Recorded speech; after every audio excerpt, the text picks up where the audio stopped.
Welcome back, my dear children. Myself, Sir Sunil, your physics teacher. Good morning to one and all. How are you all? Fine. I hope you all are fine and you all are enjoying the holidays, okay? And also you have started. I hope that you have started the copy work. And also you are learning the question answers, okay, students? You are doing now? Okay. And we have already started our unit 3rd, that is force. Okay. From this topic, from this chapter, we are going to discuss today different kinds of forces. So all of you take out your book and ready to watch this video carefully.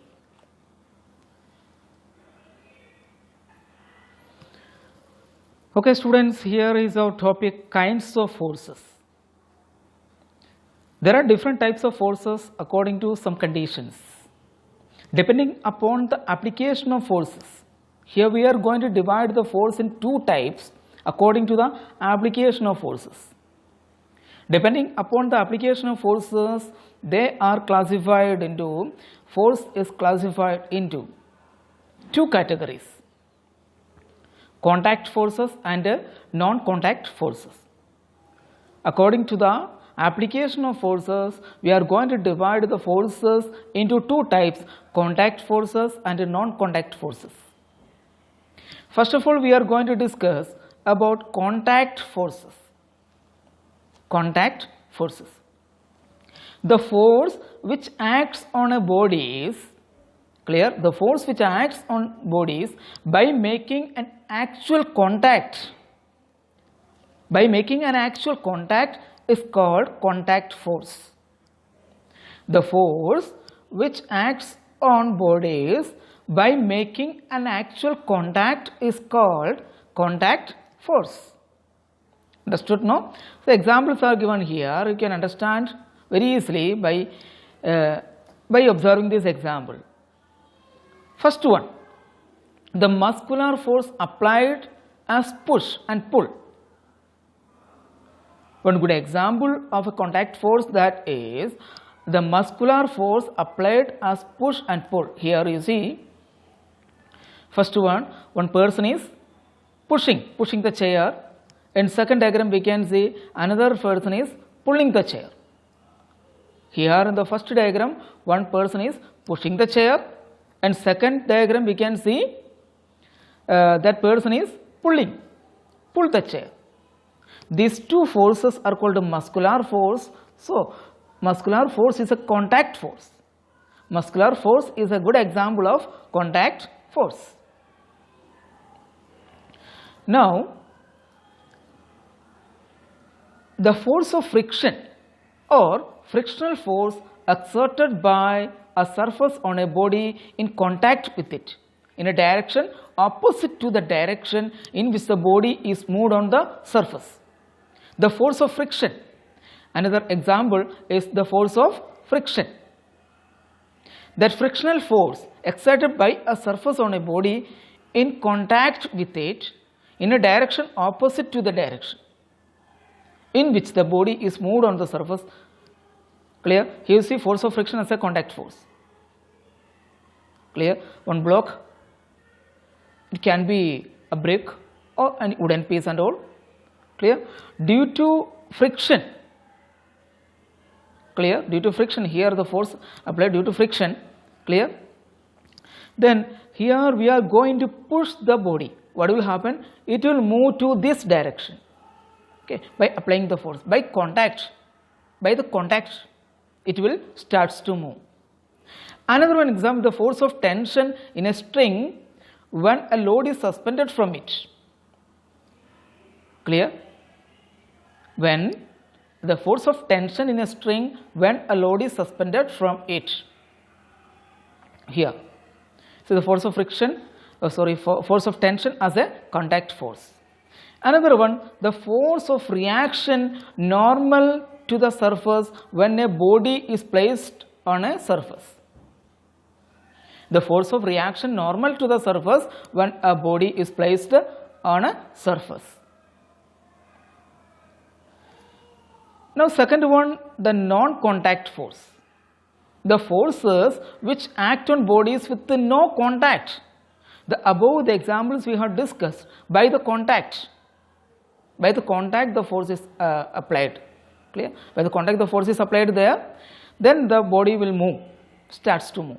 But here, no, by non-contact, forces which act on bodies which no contact with them are called non-contact forces or forces from a distance. One good example is gravitational force between two bodies at a distance, such as the force of attraction between two heavenly bodies, the force of attraction on a body by earth. In gravitational force, the force of attraction by earth. This is a good example of non-gravitational force. There is no particular contact. We cannot see the contact there, but the force is applying there. The weight of a body is the force by which earth attracts that body. Clear? What is the weight?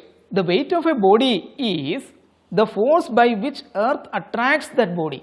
So the weight of a body is also called its force due to gravity. The weight causes the force due to gravity. It is a force of gravity on a body due to which it tends to fall vertically downwards. Always every body goes vertically downwards. If any body fell down, if we fell down, we are not going upside, we are going downside. Why? If you are dipping something downside like this, where the body is going? You see, where the body is going? Downside. Why? That is due to this pen. Pen I am leaving from here. Okay, where it is going? Downside. That is because of gravitational force. Okay, students. The leaves and fruits fall from a tree downwards towards the ground. The leaves, another example, the leaves and fruits fall from a tree downwards towards the ground. Water in a river flows downstream. Water in a river flows downstream. A ball thrown up goes to a height. Clear? If you are throwing one ball, what will happen? It first goes go to upside, then finally it will reach downside. Okay, then returns back on the ground. Once the ball is thrown, it will go height and returns back to the ground. Some examples of motion due to gravitational force. Here we can see in the diagram. Okay, one girl is throwing the ball. First it goes height and comes down, vertically downwards. That is because of gravitational force. Now, our do you know portion. Weight being a force is expressed gravitational unit kgf or gf. Weight is expressed in a gravitational unit that is called a kgf or a gf, whereas kg or g is the unit of mass. Now another example of non-contact force, that is electrostatic force. Electrostatic force also, in this case also we cannot see a contact. Without the contact, the force happens there, force applied there. Electrostatic force between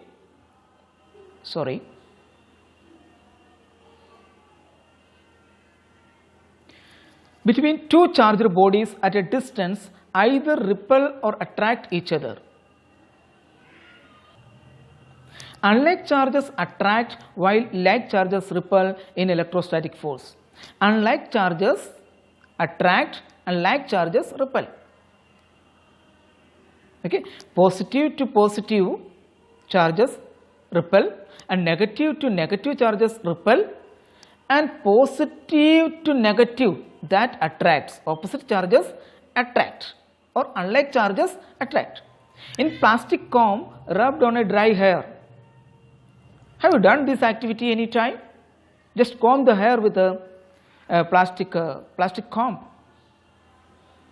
and try to keep this comb and a bits of paper, the bits of paper and small paper you cut and keep, and just keep this combed, clear.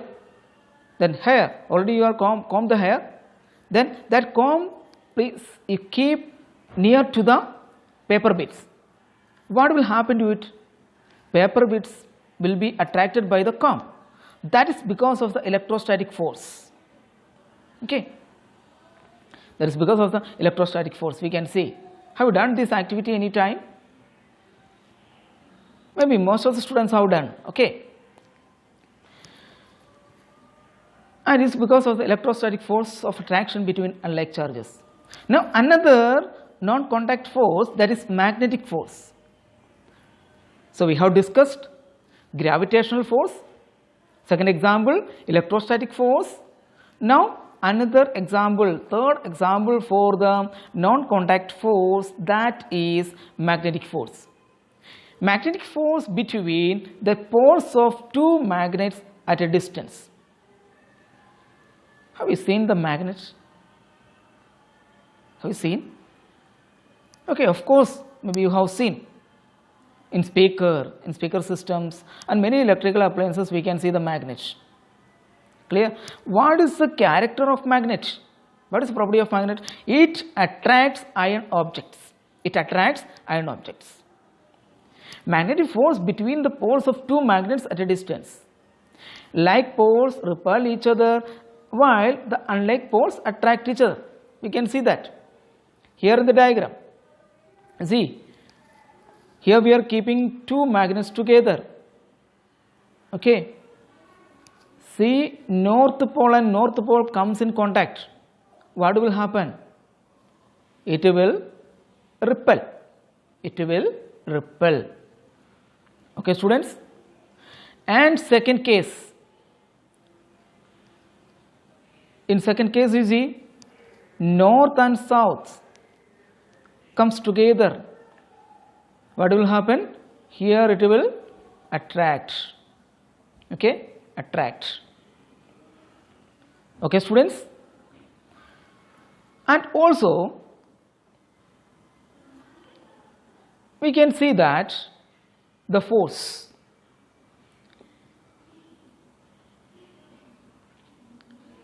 Doing opposition. Gravitational force is always attractive, while the electrostatic force and magnetic forces can be attractive as well as repulsive. Gravitational force always attractive. Okay, gravitational force first we have discussed. Gravitational force always attractive, but electrostatic force and magnetic force can be repulsive. And the non-contact forces and magnitude depend on the distance of separation. When distance of separation is doubled, the magnitude of force becomes 1/4. Okay, when distance of separation is doubled, the magnetic forces becomes 1/4. It will decrease. Okay. Now we are going to discuss about an important topic, force of friction.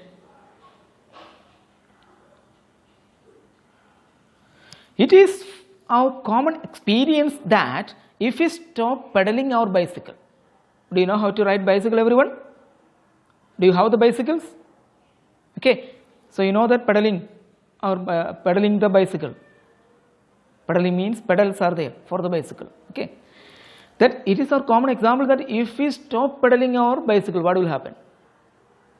If we stop the pedaling activity, what will happen to the cycle? It gradually slows down. It gradually slows down and ultimately stops after traveling a certain distance. First, the speed will decrease, and after traveling a certain distance, it will stop. Similarly, if we roll a ball on a plain ground, it moves up to a certain distance and then stops. It moves up to a certain distance and then stops. The question arises that why did the bicycle or ball stop? Why? Why this bicycle and ball stops?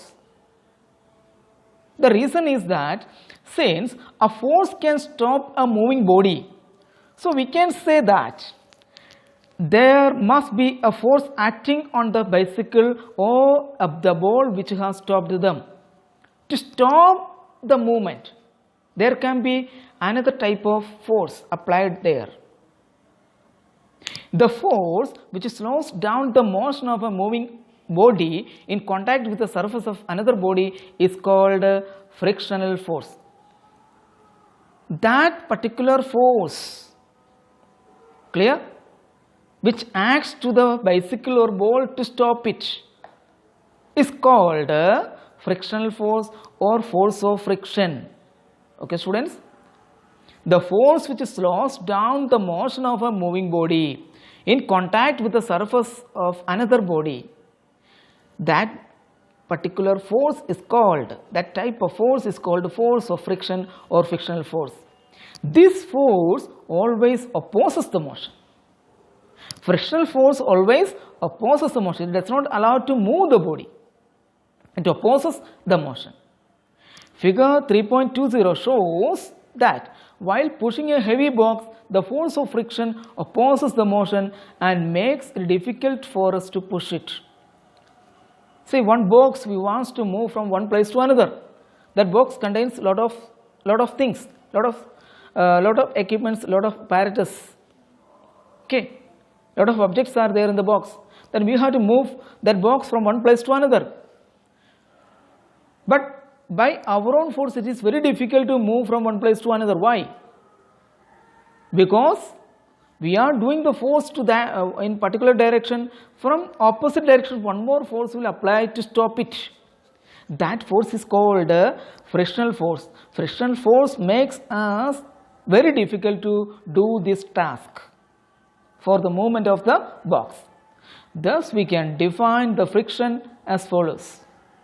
Friction is the force that opposes the relative motion between the two surfaces in contact with each other. This is a definition of the friction. Please mark it.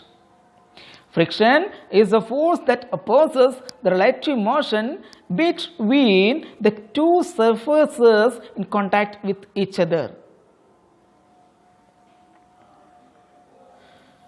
Okay, students, here one more fascinating fact. Do you know friction is a force of contact? Friction causes due to contact. The word friction is derived from the Latin word fricare, which means to rub. Fricare, which means to rub. From this word only the friction words originated. So friction is a force of contact. That is one fact. Okay. And another one, the friction, the word derived from the Latin word fricare. Okay. Now we are going to discuss next point, effects of friction. Okay, students, I hope you understood today's topic. Clear, different kinds of forces we have discussed. Okay, contact force, non-contact force. Okay, students, so please go through the chapters and read it 2-3 times. Okay, and if you are facing problems, any doubts, if you are reading only, you will face the problems, you will get the doubts. Okay, if you are not reading, no doubts. Okay, then if you are facing any doubts, any problems in this topic, I am with you. You can ask the doubts to me directly when class starts. Clear? I will explain you later. Okay, I will explain you the doubts. Okay, so now I am going to wind up the class. Goodbye and have a nice day.